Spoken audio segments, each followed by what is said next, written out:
Nous sommes en 1941, en pleine Seconde Guerre mondiale. Dans un manoir de campagne anglais à Bletchley Park, un petit groupe de mathématiciens et de cryptanalystes défie un secret militaire nazi réputé inviolable. Devant eux, la bombe. Une machine qui tourne sans relâche, chaque rotation des rotors pourrait révéler un indice, une faille dans le code d'Enigma. Enigma, on va en reparler plus tard, mais pour l'instant, il y a un homme qui mérite notre attention. Lui, c'est Alan Turing. Il est à l'origine de ce qu'on appelle aujourd'hui un ordinateur, c'est l'un des pionniers de l'intelligence artificielle, et c'est lui, avec son équipe, qui a réussi à percer Enigma. Il a vraiment eu un destin hors du commun, un mathématicien de génie qui voyait le monde sous un prisme différent, et dont la fin de vie fut tragique. Retrouvé mort à l'âge de 41 ans, il laisse derrière lui un mystère. Mais derrière ce drame se cache une histoire de découvertes révolutionnaires, de batailles secrètes qui ont profondément marqué le monde d'aujourd'hui. Voici l'histoire d'Alan Turing. Et pour vous raconter cette histoire, je me suis appuyé sur les travaux de Jack Copeland et de Andrew Hodges, qui sont les deux plus grands experts d'Alan Turing. Pour comprendre comment Alan Turing se retrouve à essayer de percer des secrets militaires nazis, il faut remonter à ses racines. Il est né à Londres en 1912, et à seulement 1 an, il est confié à des amis de la famille Turing parce que ses parents partent en Inde, où son père est en fonction dans la Indian Civil Service. Et très tôt, il montre des signes de génie. Au primaire, sa directrice reconnaît son talent, mais sans que ça ait une influence particulière sur son parcours scolaire. Au collège, il est accepté à la Sherborne School. Et son premier jour d'école ne passe pas inaperçu. Il se trouve que son premier jour d'école, c'était pendant la grève générale de 1926, qui a paralysé tout le pays et surtout les transports du pays. Mais le jeune Turing, il était déterminé à faire sa rentrée. Du coup, la veille de sa rentrée, il va prendre son vélo, il va parcourir les 90 km qui le séparent de son école. Il va même s'arrêter dormir dans une auberge pour être sûr d'arriver à l'heure le jour de sa rentrée. Et ça, à seulement 13 ans. À 16 ans, il découvre les travaux de Albert Einstein et les comprend. Et juste, les travaux d'Albert Einstein sur la relativité, ça ressemble à ça. Et à l'époque, il n'y avait pas de vidéo YouTube pour essayer de comprendre les travaux. Mais lui, il les comprend, à 16 ans, tout seul. Turing a ensuite décidé d'étudier les mathématiques au King's College de l'université de Cambridge. Il excelle et il est même élu fellow de l'université de Cambridge. Alors fellow, c'est un truc des universités britanniques, on n'a pas vraiment d'équivalence chez nous, mais en gros, c'est des membres élus et ça aide pour avoir des bourses. Et lui, c'est son cas, il obtient une bourse pour faire une thèse. Et pendant sa thèse, il va écrire un des articles mathématiques les plus influents de l'histoire. On Computable Numbers with an Application to the Entscheidungsproblem. Il écrit cet article suite à une question posée par le mathématicien allemand David Hilbert. Il se demandait s'il existait une méthode systématique pour décider pour n'importe quel énoncé mathématique s'il était vrai ou faux. C'est un truc qui paraît insignifiant pour la plupart d'entre nous, mais pas pour Turing. Et pour y répondre, dans son article, il va utiliser des mots comme computing machine, qui sont des mots nouveaux pour l'époque. Du coup, à travers cet article, il va poser les bases de ce qu'on appelle aujourd'hui un ordinateur.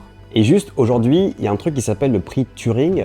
C'est le prix Nobel, mais de l'informatique. Alors, ce prix, il a été créé pour Turing, pour la personne qu'il était, mais aussi en partie pour cet article qui a été écrit en 1936. 2 ans plus tard, en 1938, il obtient sa thèse qu'il soutient à Princeton.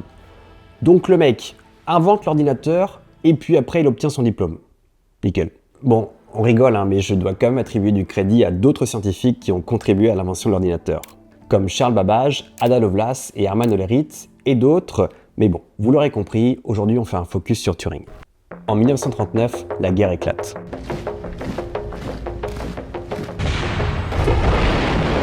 Il faut percer les communications nazies, il faut percer Enigma. Mais Enigma, c'est du costaud.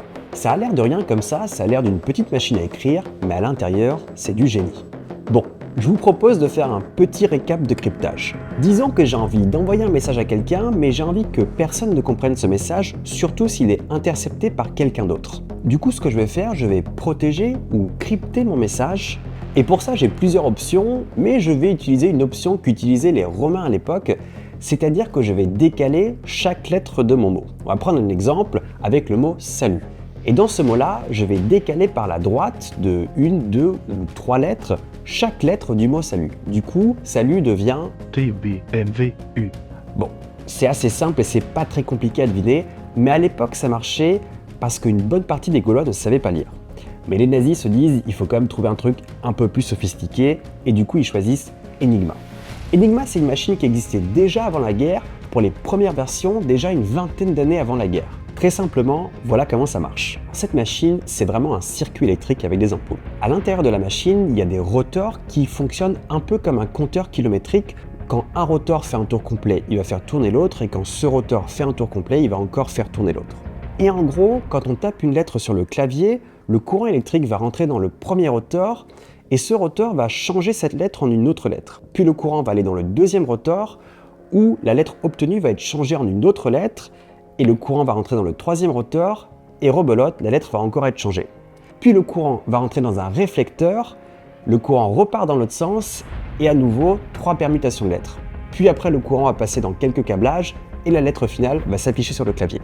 Et rappelez-vous, les rotors tournent, du coup les lettres générées changent. Ça veut dire qu'on peut taper le mot « salut » 10 fois, on aura 10 résultats différents. Du coup, quand on calcule et on prend en compte aussi les différents câblages, ça fait 159 quintillions de combinaisons possibles. En gros, il y a plus de combinaisons possibles avec Enigma qu'il y a de grains de sable sur Terre. Si on veut décrypter les messages d'Enigma sans connaître les paramètres initiaux, donc la position des câblages et des rotors, il faut tester chaque possibilité une par une. Et juste, histoire de faciliter la tâche, les nazis changeaient les paramètres d'Enigma tous les jours. Donc déjà que c'est dur de décrypter un message, il faut y arriver tous les jours, encore et encore. Et c'est pour ça que pendant toute la durée de la guerre, le commandement allemand pensait vraiment que Enigma était inviolable et avait une confiance totale dans cette machine.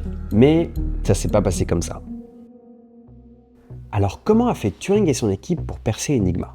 Bon, en fait, il faut savoir un truc sur Enigma, c'est qu'une lettre ne pouvait pas donner la même lettre. C'est-à-dire qu'un A pouvait donner toutes les lettres, sauf un A. Ça a l'air de rien comme ça, mais ça réduit vachement le champ des recherches. Du coup, pas besoin de tester chaque position des rotors, et on pouvait déjà éliminer plein de cas impossibles.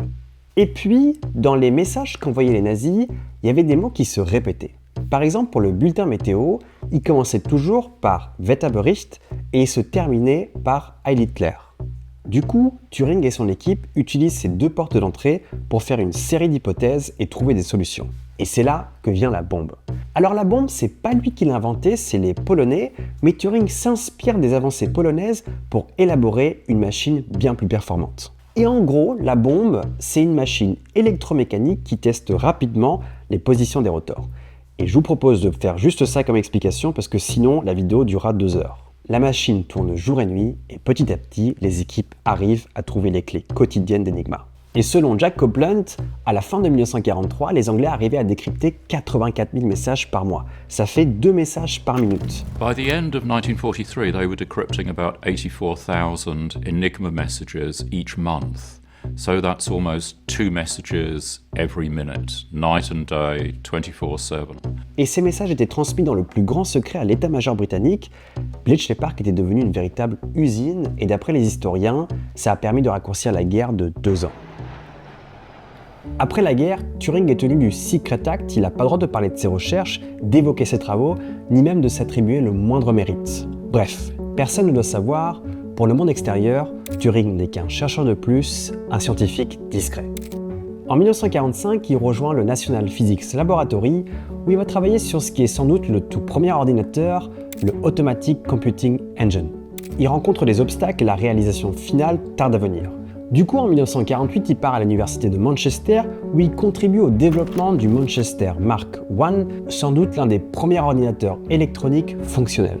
Et c'est pendant cette période post-guerre que Turing va passer du statut de logicien théorique à celui d'ingénieur de l'ordinateur. Et en 1950, il publie un papier majeur, Computing Machinery and Intelligence. Avec ce papier, il va pousser la porte de l'intelligence artificielle, il va proposer le test de Turing pour savoir si une machine pense. En gros, ce test, c'est plus une expérience de pensée qu'un test réel. Il propose qu'une personne échangerait avec 2 interlocuteurs, un ordinateur et un humain, et en gros, si la personne n'est pas capable de dire qui est l'ordinateur et qui est l'humain, ça veut dire que la machine pense. Et il paraît même que d'ici une 50aine d'années, il n'y aura plus moyen de distinguer les réponses d'un humain ou d'un ordinateur, et ce, sur n'importe quel sujet. En 1952, la vie de Turing va basculer. Il est arrêté et condamné pour son homosexualité, parce qu'à l'époque, au Royaume-Uni, c'était un délit. L'État qu'il a vu briller pendant la guerre pour sauver des vies l'accuse désormais de, je cite, indécence grossière. Turing est condamné et on lui propose 2 options, la prison ou la castration chimique. Lui choisit la deuxième option car il voulait continuer ses travaux. Mais ce traitement hormonal l'affecte physiquement et mentalement. Il a des effets secondaires comme sa poitrine qui se développe ou alors le fait d'être devenu impuissant. Le 8 juin 1954, Turing est retrouvé mort par sa gouvernante avec une pomme croquée sur sa table de nuit. L'autopsie conclut à un suicide par empoisonnement au cyanure. Alors il y a plusieurs versions sur sa mort, mais je parlais que des deux versions qui sont avancées par les deux grands spécialistes d'Alan Turing. Andrew Hodges est d'accord avec la version officielle et il dit que Turing aurait justement choisi une pomme comme moyen d'ingestion. Alors que pour Jack Copeland, il pense que sa mort elle est plutôt accidentelle parce que cette castration chimique elle s'était quand même terminée 1 an avant sa mort et il avait même noté des projets par écrit et il avait l'habitude de faire des expériences chimiques et il lui arrivait d'être imprudent. Et de cette façon, il aurait ingéré ou inhalé une dose mortelle de cyanure. Il n'y a pas de certitude, en plus ce qui n'aide pas c'est que la pomme n'a jamais été analysée. Quoi qu'il en soit, il faut attendre des décennies avant que l'œuvre de Turing ne soit totalement révélée. Ses travaux de guerre, longtemps classés secrets, ne seront déclassifiés que dans les années 70. En 2009, le Premier ministre de l'époque, Gordon Brown, présente ses regrets au nom du gouvernement britannique. En 2013, la reine Elisabeth II lui accorde le pardon royal pour reconnaître enfin l'injustice dont il a été victime. En 2014, un film sort sur son histoire, Imitation Game, que je vous conseille d'aller voir au passage. Et en 2017, une loi communément appelée la loi Alan Turing pardonne les dizaines de milliers de personnes qui ont été condamnées pour homosexualité. Aujourd'hui, Alan Turing est célébré comme le père de l'informatique et l'un des précurseurs de l'intelligence artificielle. Mais plus que ses découvertes, son histoire rappelle qu'un génie peut être brisé par la société et que le progrès technologique n'avance qu'à la lumière d'une tolérance et d'une ouverture d'esprit. Merci d'avoir regardé la vidéo. Si vous êtes là, j'imagine que ça vous a plu. Donc n'hésitez pas à vous abonner si vous aimez les formats sur la science en reportage, en enquête ou sous forme d'histoire. Et je vous dis à bientôt dans Libre comme l'air.